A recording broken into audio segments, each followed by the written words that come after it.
Naturgeografi, det globale vindsystem og Corioliskraften. For at illustrere dette er vi på et diskotek. Her er ingen mennesker, og derfor intet tryk. Så tager nogle drenge i byen og ender på diskoteket.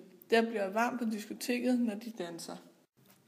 Som natten skrider frem, kommer en smuk, ung, storbarmet pige ind på det varme diskotek. Pigen er i et lavtryk. Hvad så, drenge? Wow, hun er da for lækker.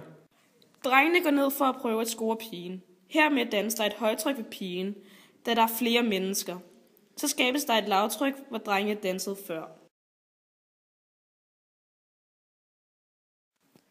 Dette kan overføres til det globale vindsystem, hvor der ved ekvator dannes et lavtryk, og der dannes højtryk ved 30 grader i nordlig og sydlig bredde.